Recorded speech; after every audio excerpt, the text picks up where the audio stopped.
বাংলাদেশের নারী footballer forward সুমাইয়ার ছবিটি দেখেই আমাদের এই বয়সে আমাদের শিশু কন্যাদের কথা মনে পড়ে।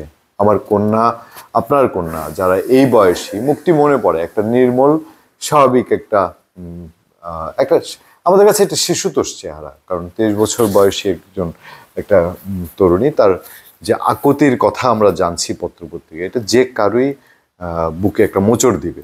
যে একটা একটা এরকম একটা বয়সী উঠতি একজন বাংলাদেশের গর্ব, তাকে নিয়ে কি করছে বাংলাদেশের কিছু একেবারে এদেরকে মৌলবাদী বলতে হয়। দেখেন, বাংলাদেশের নারী ফুটবল খেলাকে মনে হয় ধ্বংস না করে এরা মুক্তি পাবে না।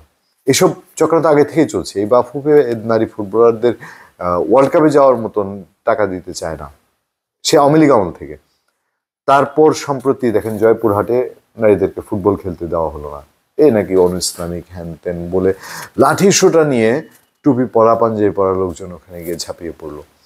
আমরা বলেছি যে দুদিন পরে ওই যারা লাঠি সোটা দাড়ি জুব্বা টুপি লাগিয়ে ওখানে হামলা করেছে, তার কন্যা যদি ফুটবল খেলতে চায় কি করবে, এবং তার কন্যা যে ফুটবল খেলতে চাবে না এর নিশ্চয়তা কি উনি নিজেই দিতে পারে কিনা। তো এরকম নারী ফুটবলারদের হেনস্থা করা হচ্ছে। নারী ফুটবলার সবাই 18 জন মিলে তারা অনেকদিন ধরেই কান্নাকাটি করছে, প্রেস কনফারেন্সে এসে চোখ দিয়ে পানি পড়ছে।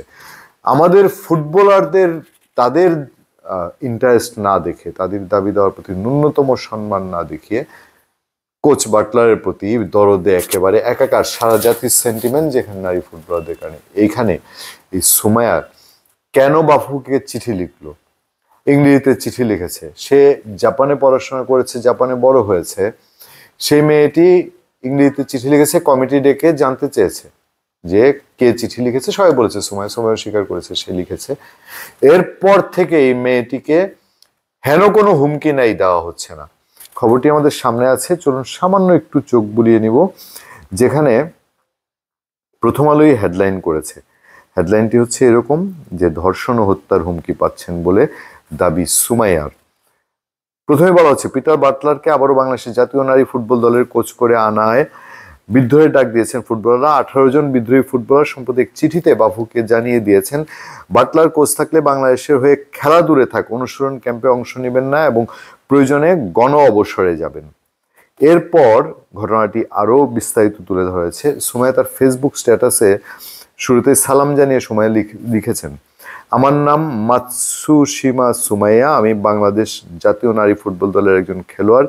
ইংরেজি মাধ্যমের শিক্ষার্থী হিসেবে আন্তঃস্কুল প্রতিযোগিতা থেকে শুরু করে মালদ্বীপে লিগ খেলা এবং বাংলাদেশ হয়ে 2024 সাফ নারী ফুটবল চ্যাম্পিয়নশিপ জেতা পর্যন্ত যাত্রাটা আমার কাছে অম্ল মধুর।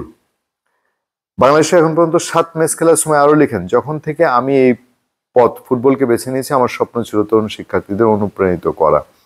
এরপর তিনি আরেকটা জায়গায় লিখেছেন, ফুটবল খেলার জন্য আমি আমার মা বাবার সঙ্গে লড়াই করেছি, শুধু এই বিশ্বাসে যে আমার দেশ আমার পাশে দাঁড়াবে। কিন্তু বাস্তবতা ভিন্ন, সত্যিকার অর্থে কেউই একজন ক্রীড়াবিদের মানসিক স্বাস্থ্য নিয়ে চিন্তা করে না। আমরা যে পরিস্থিতির মধ্যে দিয়ে গেছি সেই পরিস্থিতি সম্পর্কে আমার সতীর্থদের জন্য ইংরেজিতে এক চিঠি লেখার ন্যূনতম সামর্থ্য আমার আছে। কয়েকদিন ধরে আমি অসংখ্যবার মৃত্যু ও ধর্ষণের হুমকি পেয়েছি। ব্যবহৃত শব্দগুলো আমাকে এমনভাবে ভেঙে দিয়েছে যা আমি কল্পনা করতে পারিনি।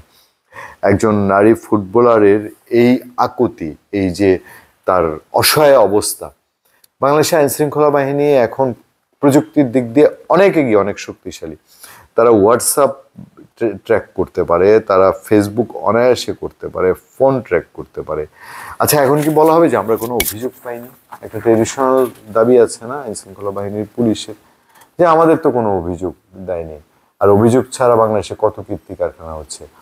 তো অভিযোগ না পেলেও কি বাংলাদেশের যে একজন কৃতি সন্তান তাকে এই ধরনের মানসিক টর্চারের জন্য ওই অপরাধীদের বের করা যায় না, নাকি ইচ্ছা করে করা হয় না? ধন্যবাদ সবাইকে, ভালো থাকবেন, সুস্থ থাকবেন, আবার দেখা হবে, কথা হবে আপনাদের সাথে। আমি আতিক রহমান পূর্ণিয়া।